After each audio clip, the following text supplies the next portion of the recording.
പരിശുദ്ധ പരമദിവ്യകാരുണ്യത്തിന് ആരാധനയും സ്തുതിയും പുകഴ്ചയും ഉണ്ടായിരിക്കട്ടെ. ഇതുപോലെ ഇതിന് പാരലായിട്ട് പറയാവുന്നൊരു സാക്ഷ്യം ഈ ആഴ്ച സംഭവിച്ചത് ആൽഫിയയുടെ സാക്ഷ്യമാണ്. ആൽഫയും ഇതുപോലെയുള്ള ഒരേ ഇതേ ലെവലിലുള്ള സാക്ഷ്യമാണ്. ആൽഫിയയും ഹസ്ബൻഡും ഷാർജയിൽ താമസിക്കുകയാണ്. ആൽഫിയ ആദ്യമേ കൃപാസനത്തിൽ വലിയ വിശ്വാസമൊന്നും ഇല്ലാത്ത ആളാണ്. കാര്യം അവർ വിശ്വാസം കൃപാസനം സാധാരണ ഒരു ധ്യാനകേന്ദ്രം പോലെ അല്ലല്ലോ. ഇവിടെ മനുഷ്യന്മാർ എല്ലാത്തരം മനുഷ്യരും, എല്ലാ ജാതിക്കാരും, എല്ലാ മതക്കാരും, എല്ലാ വിഷയങ്ങൾക്ക് വേണ്ടി അടിസ്ഥാനപ്പെടുത്തുന്ന ഒരു സങ്കേതമാണ്. അപ്പം അതുപോലെ ദൈവം എല്ലാ ദിവസവും അനുഭവ സാക്ഷ്യങ്ങൾ അതുപോലെ ഉണ്ട്.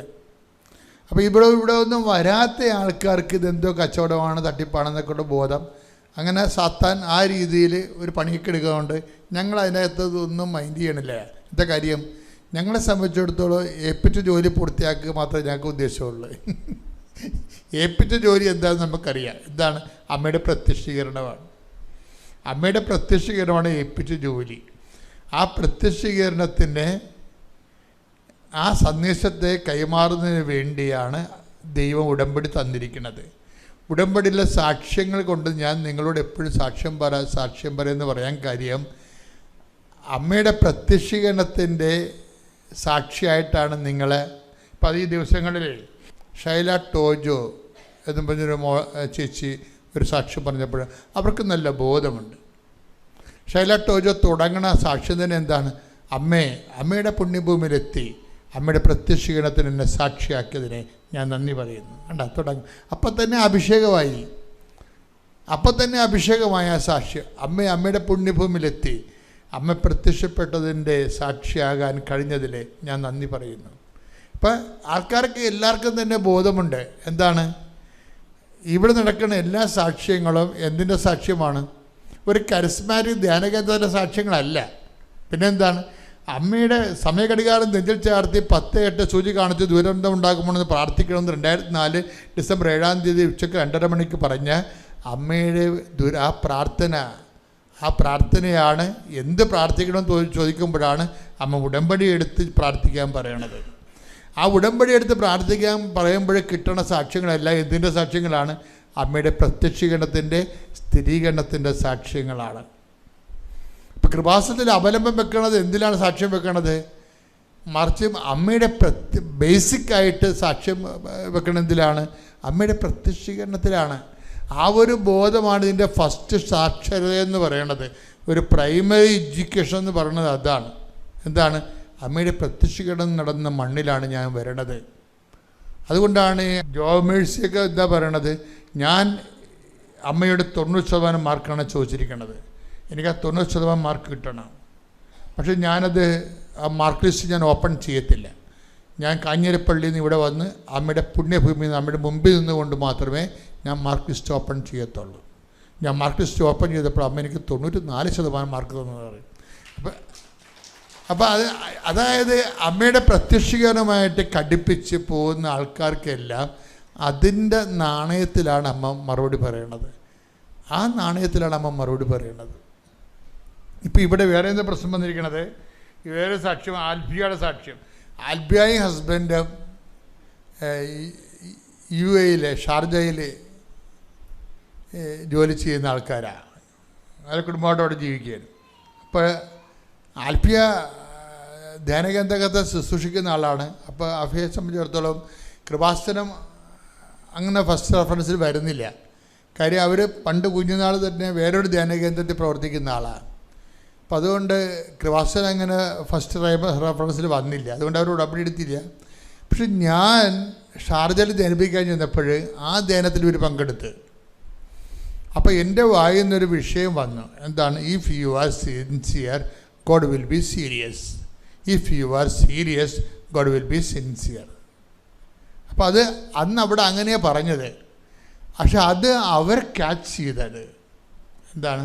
ഇപ്പം നമ്മൾ സിൻസിയറായാൽ, നമ്മൾ സിൻസിയറായ ഗോഡ് സീരിയസ് ആകുമെന്ന്. അപ്പോൾ അതുകൊണ്ട് അവരുടനെ അന്ന് തന്നെ രാത്രി ഓൺലൈൻ ഉടമ്പടി എടുത്ത് ഓൺലൈൻ എടുത്തതിൻ്റെ കാരണം വെച്ച് കഴിഞ്ഞാൽ ആൽഫയ്ക്ക് ജോലിയില്ല, അതാണ് പ്രശ്നം. ഇപ്പോഴാണ് ജോലിയുള്ളത്, അന്ന് ജോലിയില്ല.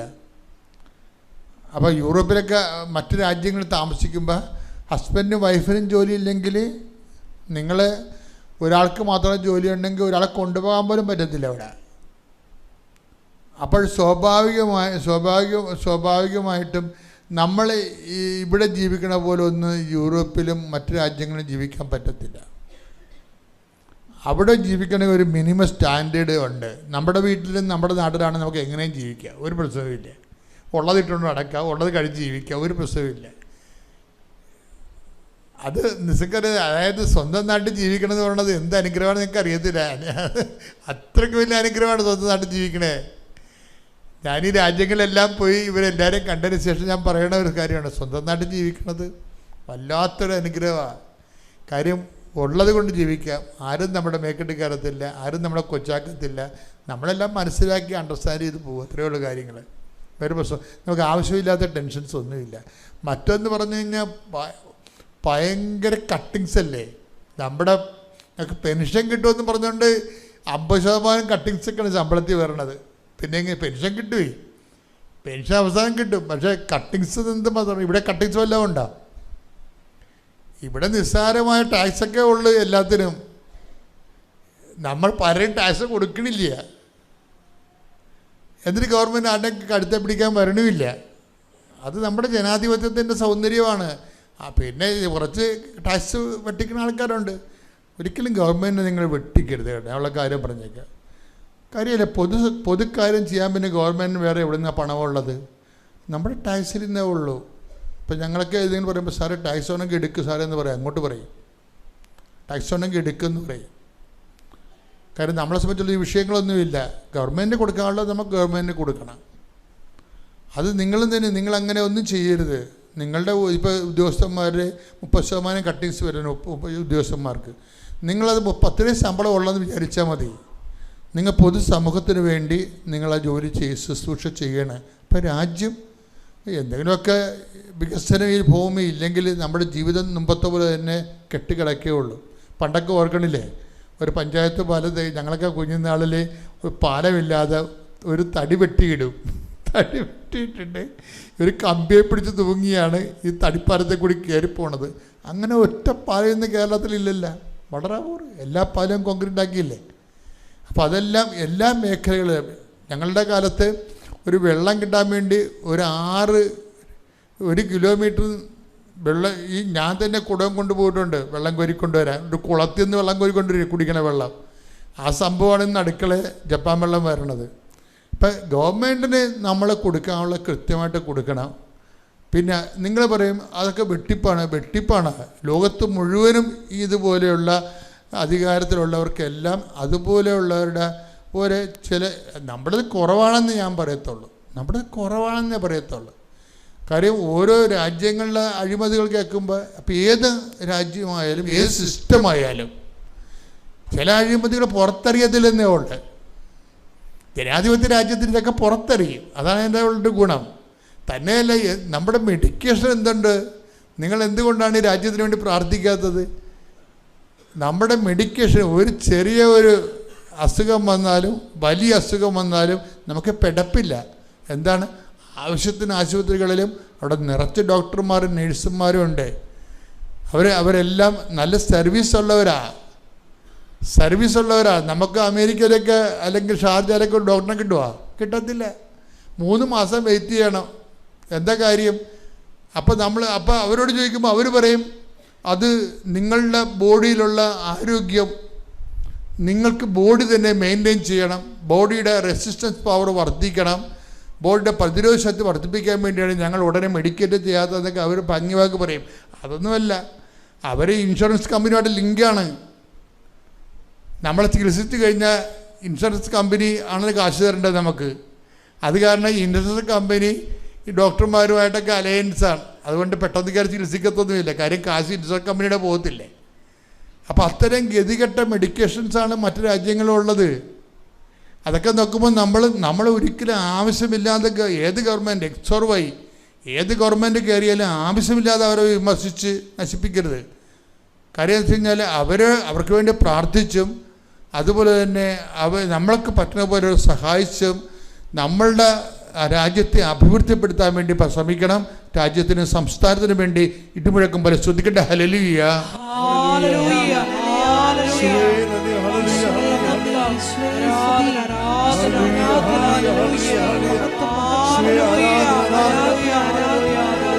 ായിട്ട് മാതാവിനും തിരുകുമാരനും നന്ദി അർപ്പിക്കുകയാണ്. ഇങ്ങനൊരു ദിവസം മാതാവിൻ്റെ സന്നിധിയിലായിരുന്നുകൊണ്ട് ഒരു വലിയ സാക്ഷ്യം പറയുവാൻ ഞങ്ങളുടെ കുടുംബത്തെ ഒരുക്കിയ വലിയ കൃപകളെ ഓർമ്മിക്കുകയാണ്. എൻ്റെ പേര് രഞ്ജിത്ത്. ഞാൻ തിരുവനന്തപുരം നെയ്യാറ്റിൻകരയിൽ പട്ടിയക്കാല ഫാത്തിമാത ദേവാലയത്തിൽ നിന്നാണ് വരുന്നത്. എൻ്റെ ഭാര്യ നിഷ. ഞങ്ങൾക്ക് 2 മക്കളാണ്, ജോവിൻ, ജോഹൻ. ഞങ്ങളിവിടെ ആദ്യമായിട്ട് വരുന്നത് 2022 നവംബർ മാസം 24-ാം തീയതി ഞങ്ങളുടെ പട്ടിയക്കാല ഇടവകയിൽ നിന്ന് കൃപാസനത്തിലേക്ക് ഇങ്ങനെ കുറച്ച് പേര് ടീമായിട്ട് വരുന്നുണ്ടെന്നിങ്ങനെ ഞങ്ങളുടെ കൂടെ വരുന്ന ഒരു ചേച്ചി പറഞ്ഞു.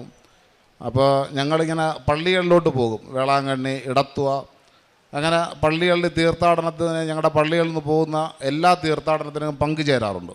അപ്പോൾ ഞങ്ങളോട് പറഞ്ഞു, വളരെ ഒരു അനുഗ്രഹമുള്ള പള്ളിയാണ്. കൃപാസനം മാതാവിൻ്റെ അടുത്ത് വന്ന് പ്രാർത്ഥിച്ചാൽ നമ്മുടെ ജീവിതത്തിൽ ഒരുപാട് അനുഗ്രഹങ്ങൾ നടക്കും. അങ്ങനെ ആ ചേച്ചി ഞങ്ങളോട് പറഞ്ഞു. അപ്പോൾ വൈഫ് എന്നോട് പറഞ്ഞു, ഞാനും ഇത് കേട്ടിട്ടുണ്ട്, നമ്മളിതുവരെ പോയിട്ടില്ല, നമുക്കൊന്ന് പോകാമോ എന്ന് കേട്ടു. അപ്പോൾ ഞാൻ പറഞ്ഞു, നമുക്ക് പ്രത്യേകിച്ചൊരാവശ്യം ഇപ്പം നിലവിൽ ഇല്ല. ജീവിതത്തിൽ സ്വന്തമായിട്ടൊരു ചെറിയ വീടുണ്ട്, വിവാഹത്തിന് മുമ്പ് എൻ്റെ ചെറിയ വീടുണ്ട്, കുടുംബമായിട്ട് നല്ല ഐക്യത്തിൽ പോകുന്നു, വേറെ വീട്ടിൽ പ്രശ്നങ്ങളൊന്നുമില്ല, ഒരു മകനുണ്ട്. അപ്പോൾ അങ്ങനെ വേറെ പ്രത്യേകിച്ച് യാതൊരു ആവശ്യങ്ങളുമില്ല. അപ്പോൾ ഞാൻ കേട്ട് നമുക്ക് പോകണോ എന്ന് ചോദിച്ചു. അപ്പോൾ എന്നോട് പറഞ്ഞു, നമ്മൾ എല്ലാ പള്ളികളിലും പോകുമ്പോൾ തന്നെ ഇടത്തേൽ പോകുന്ന പോലെ നമുക്ക് വെറുതെ പോയി വരാം എന്ന് പറഞ്ഞു. അങ്ങനെ നവംബർ 24-ാം തീയതി 2022 ഞങ്ങൾ ആദ്യമായിട്ട് അമ്മയുടെ സന്നിധിയിൽ വന്നു. അപ്പോൾ വന്ന സമയത്ത് വരുന്നതിന് മുമ്പ് എനിക്കൊരു ചെറിയ ആവശ്യം എന്ന് പറയുന്നത്, ഞങ്ങൾ ഇച്ചിരി ഉള്ളിലോട്ടാണ് താമസിക്കുന്നത് വീട്. അപ്പോൾ ഞങ്ങൾ കുറച്ച് മെയിൻ റോഡിലോട്ട് ഒരു 5 സെൻറ്റ് വസ്തു വാങ്ങണം, ഒരു വീട് വയ്ക്കണമെന്നൊരാഗ്രഹമുണ്ട്. അപ്പോൾ ഇവിടെ വന്ന് ഇവിടെ ഈ സൈഡിൽ ഞാൻ എപ്പോൾ വന്നാലും ഇവിടെ ആയിരിക്കുക. ഞാൻ അവിടെ വന്നിരുന്നു, കുറച്ച് നേരം ഒരു 10 മിനിറ്റ് പ്രാർത്ഥിച്ചു, പിന്നെ പുറത്തോട്ടിറങ്ങി, പിന്നെ അതുവഴി ഇങ്ങനെ കറങ്ങിക്കൊണ്ടങ്ങ് നടന്നു. അപ്പോൾ വൈഫ് കുറച്ച് നേരമൊക്കെ ഇവിടെ ഇരുന്നു. വലിയൊരു അനുഗ്രഹം എന്ന് പറയട്ടെ, ഞാൻ തിരിച്ച് വീട്ടിൽ പോയി. ആ ഞായറാഴ്ച പള്ളിയിൽ പോയി. വ്യാഴാഴ്ച ദിവസമാണെന്ന് തോന്നി ഞാൻ വരുന്നത്. വെള്ളി, ശനി, ഞായറാഴ്ച പള്ളിയിൽ പോയിട്ട് ഞങ്ങൾ തിരിച്ച് വരുന്ന വഴിക്ക് മെയിൻ റോഡിൽ ഒരു 5 സെൻറ്റ് വസ്തു വിൽക്കാനായിട്ട് അങ്ങനെ അവർ ഒട്ടിക്കുകയാണ്. വസ്തു വിൽപ്പനയ്ക്കെന്ന് പറഞ്ഞാൽ 6 സെൻറ്റ് വസ്തു വിൽപ്പനയ്ക്ക്. അപ്പോൾ ഞാനത് അവിടെ നിന്നു സംസാരിച്ചു പുള്ളിയോടെ. അപ്പോൾ പുള്ളി പറഞ്ഞു, നമുക്ക് നോക്കാം എന്ന് പറഞ്ഞു. വൈകുന്നേരം പുള്ളിയുടെ വീട്ടിലേക്ക് പോകുന്നു. അന്ന് ആ നിമിഷം ഞാൻ പറഞ്ഞ വിലയ്ക്ക് പുള്ളി എനിക്ക് ആ വസ്തു തരികയാണ്. ഭയങ്കര ഒരു അനുഗ്രഹമായിരുന്നു.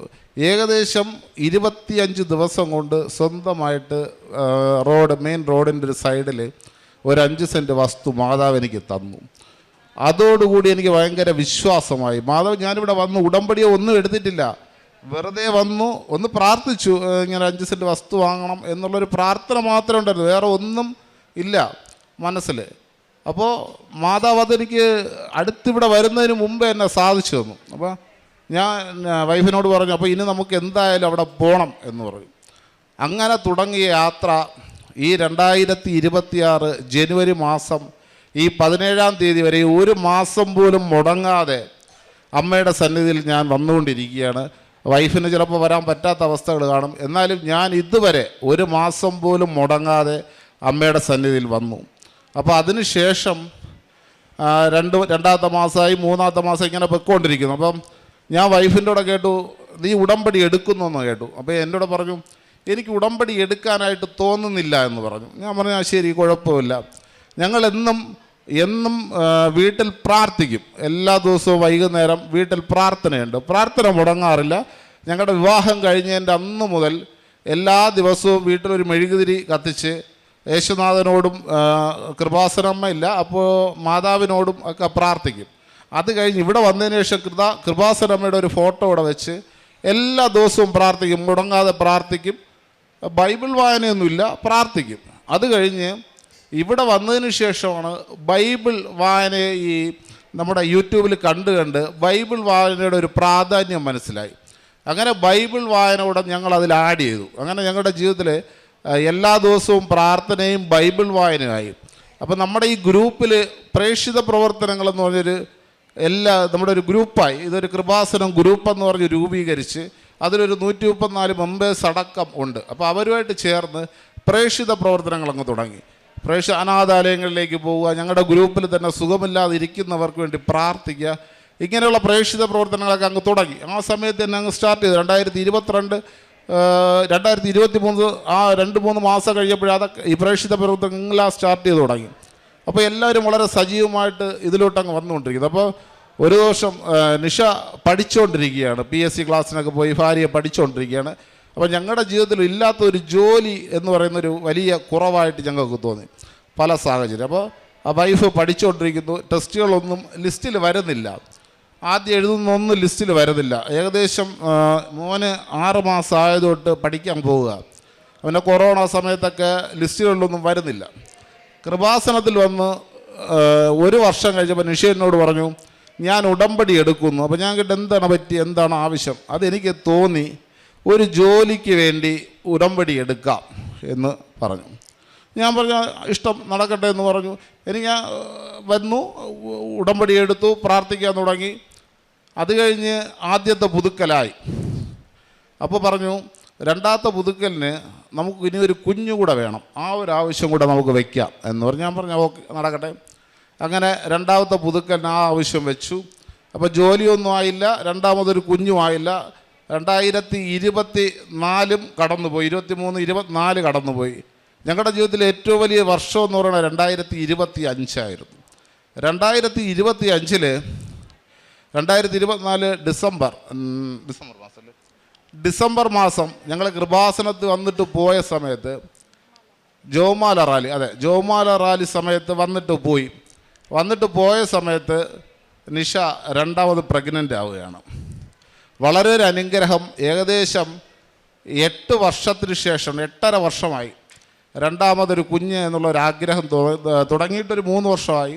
രണ്ടാമതൊരു കുഞ്ഞ് ഇല്ലാതായിട്ട് ഏകദേശം 8.5 വർഷമായി. അപ്പോൾ അതിനൊരു പ്രാർത്ഥനയും അതിനുവേണ്ടി ഉടമ്പടി എടുത്തിരുന്നത്. ജോലിയും പ്രധാനമായിട്ട് ജോലിയും കുഞ്ഞുമാണ് ഉടമ്പടിയിൽ ഉണ്ടായിരുന്നത്.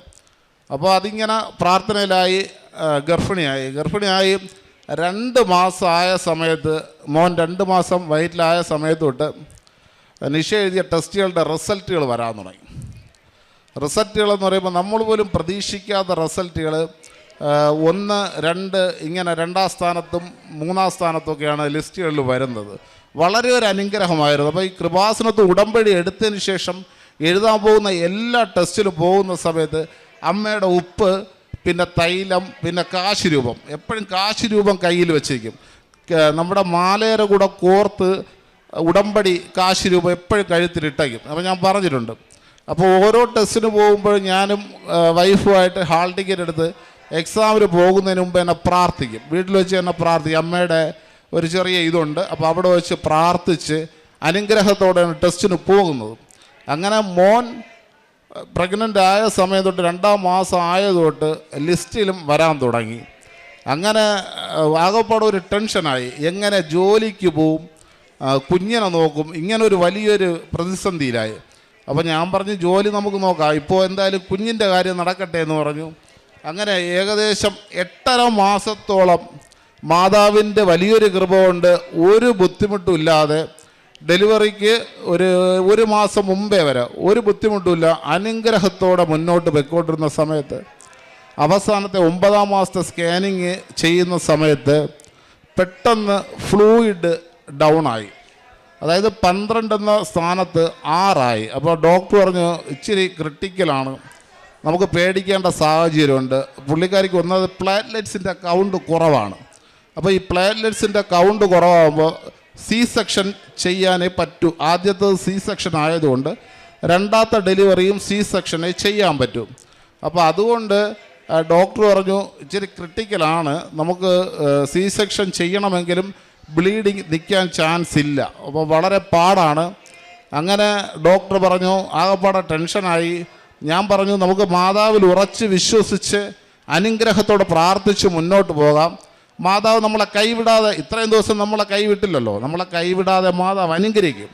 ആ ഒരു വിശ്വാസം നമുക്ക് രണ്ടുപേർക്കും ഉണ്ടായിരുന്നു. എന്നും പ്രാർത്ഥിക്കും. ഒരു ദിവസം മുടങ്ങാതെ ഈ ഒരു കാര്യം വെച്ച് എന്നും പ്രാർത്ഥനയോടെയാണ്. കൃപാസനമ്മയോട് എന്നും പ്രാർത്ഥിക്കുന്നതിൻ്റെ ഫലമായിട്ട് അവസാനം ഡെലിവറിക്ക് ഒരു ഞായറാഴ്ച അഡ്മിറ്റ് ആവാൻ പറഞ്ഞ് തിങ്കളാഴ്ച ഡെലിവറിക്ക് ലേബർ റൂമിലേക്ക് കയറിയിട്ട് ഡോക്ടർ പറയുന്നുണ്ട് അനസ്തേഷ്യ കൊടുത്തിട്ട് പറ്റുന്നില്ല. ഏകദേശം നട്ടെല്ലിൽ 4 സൂചി അനസ്തേഷ്യയുടെ സൂചി ഇഞ്ചെക്റ്റ് ചെയ്തിട്ട് അനസ്തേഷ്യ കറക്റ്റ് ആവുന്നില്ല. അവസാനം 5ാമത്തെ സൂചിയാണ് അനസ്തേഷ്യ.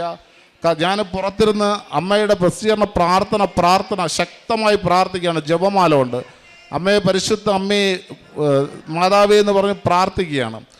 ജപമാല എൻ്റെ കയ്യിലുണ്ട്. പ്രാർത്ഥനയുടെ ഫലമായിട്ട് 1 മണിക്കൂർ കൊണ്ട് എല്ലാ കാര്യങ്ങളും അവർ ഭംഗിയായിട്ട് ഡോക്ടർ എന്നോട് പുറത്തു വന്ന് പറഞ്ഞു, വീണ്ടും ഒരു മകനാണ് നിനക്ക് ലഭിച്ചിരിക്കുന്നത്. ഞാൻ പറഞ്ഞു മകനോ മകളോ അതല്ല, വൈഫ് സേഫാണോ? എന്നോട് പറഞ്ഞ് പേടിക്കണ്ട, എല്ലാ രീതിയിലും എന്തോ ഒരു വലിയ അനുഗ്രഹം കൊണ്ട് ഒരു കുഴപ്പമില്ല, അനുഗ്രഹത്തോടെ ഇരിക്കുന്നു എന്ന് പറഞ്ഞത് വളരെ ഒരു സന്തോഷമാണ്. മാതാവ് എനിക്ക് എപ്പോഴറിയാം മാതാവ് കൈ വിടില്ല. അല്ലെങ്കിൽ ചിലപ്പോൾ നമ്മൾ അവിടെ നിന്ന് വീണ്ടും നെയ്യാറ്റിൻകര ആശുപത്രിയിലായിരുന്നു സിസേറിയൻ ചെയ്തത്. അവിടെ നിന്ന് SIT ഹോസ്പിറ്റലിലോട്ടൊക്കെ വരേണ്ടി വരുമായിരുന്നു. കുഞ്ഞിന് പ്രശ്നമാവുമായിരുന്നു, അമ്മയ്ക്ക് പ്രശ്നം. പക്ഷേ വളരെ ഒരു അനുഗ്രഹമാണ്. ബ്ലഡ് തലേദിവസം 2 ബ്ലഡ് എടുത്ത് വെച്ചിരുന്നു. പക്ഷേ അതുപോലും ഉപയോഗിക്കാത്ത രീതിയിൽ മാതാവ് ശക്തമായി അനുഗ്രഹിച്ചു. അതാണ് ഏറ്റവും വലിയ കാര്യം. ഒരു ആപത്തുമില്ലാതെ അനുഗ്രഹത്തോടെ തന്നു. കുഞ്ഞും ശാരീരിക സൗഖ്യത്തോടെ അത്യാവശ്യം വേണ്ട വെയിറ്റും കാര്യങ്ങളോടുകൂടി അമ്മ തന്നു. വളരെ ഒരു അനുഗ്രഹമാണ്. മോൻ ജനിച്ച് 2 മാസം കഴിയുന്ന സമയം. അപ്പോൾ 2ാമത്തെ ആദ്യത്തെ അഖണ്ഡ ജപമാല റാലിക്ക് ഞാൻ പങ്കെടുത്തു. അപ്പോൾ 2ാമത്തേന് വൈഫ് വരട്ടോ എന്ന് കേട്ടു. ഞാൻ പറഞ്ഞു വരാൻ പറഞ്ഞു. അപ്പോൾ എന്നോട് കേട്ടു എനിക്ക് നടക്കാൻ പറ്റുമോ ഇത്രയും ദൂരം? അപ്പോൾ ഞാൻ പറഞ്ഞു നീ പ്രാർത്ഥനയോടെ ജപമാല ചൊല്ലി നടന്നാൽ മതി, നീ അവിടെ എത്തുന്നത് പോലും നീ അറിയത്തില്ല എന്ന് പറയും. അപ്പോൾ എന്നോട് പറഞ്ഞു ഇത്രയും ദൂരവും നടക്കാവില്ല, ഒരുപാട് ദൂരമല്ലേ? ഞാൻ പറഞ്ഞു ഒന്നും പേടിക്കണ്ട, നീ എൻ്റെ കൂടെ ശക്തമായിട്ട് നടന്നാൽ. ഞങ്ങൾ ജപമാല തുടങ്ങിയ തൊട്ട് അഖണ്ഡ ജപമാല റാലി തുടങ്ങിയത് മുതൽ ഇവിടെ നിന്ന് യാത്ര തുടങ്ങി. ജപമാല പറഞ്ഞ് വളരെ ശക്തമായിട്ട് 10 മണിക്ക് മുമ്പേ അർത്തുങ്കൽ പള്ളി നടയിലെത്തി. വളരെ അനുഗ്രഹമാണ്. അവൾക്ക് യാതൊരു ബുദ്ധിമുട്ടില്ല. പിറ്റേന്ന് വീട്ടിൽ പോയിട്ട് യാതൊരു ബുദ്ധിമുട്ടില്ല. എല്ലാം വളരെ നോർമലായിട്ട് പോയി. അത്രയ്ക്ക് അനുഗ്രഹമാണ് മാതാവ് തന്നത്. അത് കഴിഞ്ഞ് കുഞ്ഞ് ജനിച്ച് 2 മാസം ആയപ്പോഴത്തേക്കും പിന്നെ അടുത്ത അഖണ്ഡ ജപമാലയ്ക്കുള്ള ഡേറ്റായി. അപ്പോൾ നമ്മുടെ ആദ്യത്തെ അഖണ്ഡ ജപമാലയ്ക്ക് വൈഫ് പങ്കെടുക്കുന്ന സമയത്ത് മാതാവിനോട് അവൾ ഒരു ഡേറ്റ് ഇട്ട് പ്രാർത്ഥിച്ചു, അമ്മേ എനിക്ക് അടുത്ത വരുന്ന ജപമാല റാലിക്ക് മുമ്പേ ഒരു ജോലി, ഒരു പേപ്പറെങ്കിലും എനിക്ക് കൈ കിട്ടണമേ എന്ന് ഭയങ്കര ഒരു പ്രാർത്ഥനയായിരുന്നു. അവൾ എപ്പോഴും അതെന്നോട് പറഞ്ഞില്ല. എന്നോട് പറയുന്നത് 2ാമത്തെ അഖണ്ഡ ജപമാല റാലി സമയത്താണ് എന്നോട് പറയുന്നത്, ചേട്ടാ ഞാൻ ഇങ്ങനൊരു കാര്യം മാതാവിനോട് ആവശ്യപ്പെട്ടിട്ടുണ്ട്, ഈ വരുന്ന ജപമാല റാലിക്ക് മുമ്പേ എനിക്കൊരു ജോലിയിൽ പ്രവേശിക്കാൻ കഴിയണമെന്ന്. അപ്പം ഞാൻ അന്ന് മുതൽ നമ്മൾ ആ ഒരു കാര്യം പ്രാർത്ഥനയിൽ ഉൾപ്പെടുത്തി. ജപമാല റാലിയിൽ പങ്കെടുക്കാൻ മുമ്പ് ഒരു ജോലിയിൽ ഒരു പേപ്പറെങ്കിലും അഡ്വൈസെങ്കിലും കയ്യിൽ കിട്ടണമേ എന്ന് പ്രാർത്ഥിച്ചു. മാതാവിൻ്റെ ഒരു വലിയ അനുഗ്രഹം എന്ന് പറയട്ടെ, ഈ കഴിഞ്ഞ ജപമാല റാലിയുടെ തൊട്ട് തലേ ദിവസം മാതാവ് ജോയൽ ലെറ്റർ കയ്യിൽ തന്നു. വളരെ ഒരു അനുഗ്രഹം. നമുക്ക് എല്ലാവരും ഹല്ലേലൂയ പറയാമോ? മാതാവ് ഇത്രയും വലിയൊരു അനുഗ്രഹമാണത്. ജപമാല റാലിയുടെ തലേ ദിവസം മാതാവ് ജോയൽ ലെറ്റർ കയ്യിൽ തന്നു. ഹല്ലേലൂയ. മാതാവിൻ്റെ ഒരു അനുഗ്രഹമാണ്. നമ്മൾ പ്രതീക്ഷിക്കേണ്ട, നമ്മളൊരു ഡേറ്റ് ഇട്ട് പ്രാർത്ഥിച്ചാൽ മാതാവ് കൃത്യമായിട്ട് നമുക്ക് തരും. ഹല്ലേലൂയ. വലിയൊരു അനുഗ്രഹമായിരുന്നു ആ ഒരു ഡേറ്റ് ഇട്ട് പ്രാർത്ഥിക്കുക എന്നുള്ളത്.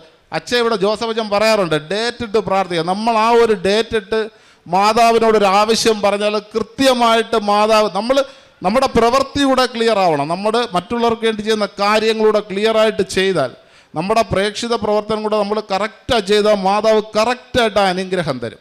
വളരെ അനുഗ്രഹത്തോടെ ജപമാല റാലി തരികയും ജപമാല റാലി കഴിഞ്ഞ് അടുത്ത് 28-ാം തീയതി പത്തനംതിട്ട മഹിളാ മന്ദിരത്തിൽ ജോയിൻ ചെയ്ത സമയത്ത് കുഞ്ഞിൻ്റെ കാര്യം, അപ്പോഴും കുഞ്ഞിന് 2 മാസവും കുറച്ച് ദിവസമേ ആയിട്ടുള്ളൂ.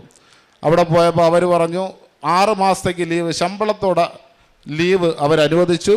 അപ്പോൾ ഇപ്പോൾ വീട്ടിലുണ്ട്, കുഞ്ഞിനെ നോക്കുന്നു. ഇനി ഈ ലീവ് കഴിഞ്ഞിട്ട് വീണ്ടും ഒരു 2 മാസം കൂടെ ലീവ് തരാമെന്നും പറഞ്ഞിട്ടുണ്ട്. പക്ഷേ ഞങ്ങളുടെ അടുത്ത് ഏറ്റവും വലിയൊരു പ്രാർത്ഥന എന്ന് പറയുന്നത്, ഞങ്ങളുടെ വിവാഹം കഴിഞ്ഞിട്ട് ഈ ഏപ്രിൽ 14 10 വർഷം തികയാണ് ഞങ്ങളുടെ ജീവിതത്തിൽ. ഇതുവരെയും സന്തോഷത്തോടെയും ദൈവത്തിൻ്റെ വലിയ അനുഗ്രഹത്തോടെയും കൃപയോടും കൂടി അനുഗ്രഹത്തോടുള്ള ഒരു കുടുംബജീവിതം തന്നു. അപ്പോൾ ആ ജീവിതം ഒരിക്കലും രണ്ടിടത്തായും മാറാതെ എന്നും ഒരുമിച്ച് പോകണം എന്നുള്ളൊരു വലിയ ആഗ്രഹം ഉണ്ട്. ഇപ്പോഴത്തെ ഏറ്റവും വലിയൊരു പ്രാർത്ഥന എന്ന് പറയുന്നത് അതാണ്. മാതാവിനോട് എല്ലാവരും പ്രാർത്ഥിക്കുക, നിഷയ്ക്ക് തിരുവനന്തപുരത്ത് വീടിനടുത്ത് തന്നെ ഒരു ജോലി കിട്ടണമേ എന്ന്. അപ്പോൾ അതിൻ്റെ ഒരു ലിസ്റ്റ് വേറൊരു ലിസ്റ്റിൽ വന്നിട്ടുണ്ട്. അപ്പോൾ അതിന് അടുത്ത് നിഷയ്ക്കാണ് പോസ്റ്റിങ്. അപ്പോൾ അതൊരു നല്ല ജോലി കിട്ടിയാൽ വീണ്ടും തിരുവനന്തപുരത്ത് വീട്ടിനടുത്ത് തന്നെ കിട്ടിയാൽ മാതാവിൻ്റെ ഒരു അനുഗ്രഹം കൊണ്ട് ഒരിക്കലും മാറി നിൽക്കാതെ എന്നും ഈ കുട്ടികളുമായിട്ട് ചേർന്ന് കുടുംബജീവിതവും ജോലിയും ഒരുമിച്ച് കൊണ്ടുപോകാൻ കഴിയും. അപ്പോൾ അതിനുവേണ്ടി മാതാവിനോട് പ്രാർത്ഥിക്കുകയും ചെയ്യുന്നുണ്ട്. പിന്നെ പ്രത്യേകിച്ച് അഖണ്ഡ ജപമാല, ആദ്യത്തെ അഖണ്ഡ ജപമാല റാലിക്ക് ഞാൻ പങ്കെടുക്കുന്നില്ല എന്നാണ് വിചാരിച്ചുകൊണ്ടിരുന്നത്. ആദ്യമായിട്ട് ഞാൻ വന്നു, ഞാൻ ഉടമ്പടിയൊന്നും എടുത്തിട്ടില്ല. അപ്പം ആദ്യത്തെ അഖണ്ഡ ജപമാല റാലിക്ക് ഞാൻ പങ്കെടുക്കണ്ട എന്നായിരുന്നു. അപ്പോൾ തലേ ദിവസം ഏകദേശം 50 പേരോളം ഞങ്ങൾ അവിടെ നിന്ന് ഒരു വണ്ടിയിൽ വരുന്നുണ്ട്. ഞങ്ങൾ എല്ലാ മാസവും വരുമ്പോൾ ഒരു ഗ്രൂപ്പായിട്ടാണ് വരുന്നത്. അപ്പോൾ വരുന്ന സമയത്ത് ഇതിൻ്റെ ടീം ലീഡറിൻ്റെ വൈഫിന് പെട്ടെന്ന് വയ്യാതെയായി. അപ്പോൾ എന്നോട് പറഞ്ഞു, രഞ്ജിത്തെ നീ കൂടെ വന്നാലേ പറ്റത്തുള്ളൂ. അപ്പോൾ ഞാൻ പറഞ്ഞു, എനിക്ക് വയറിനാണെങ്കിൽ സുഖമില്ല, ഞാൻ എങ്ങനെ വരും എന്ന് എനിക്കറിയില്ല, എനിക്ക് പിറ്റേന്ന് തൊട്ട് വയറിന് ഒട്ടും വയ്യ. അപ്പോൾ നിഷ എന്നോട് കേട്ടു എങ്ങനെ പോവും? അപ്പോൾ ഞാൻ പറഞ്ഞു അറിയില്ല, എന്തായാലും പോയി നോക്കാമെന്ന് പറയും.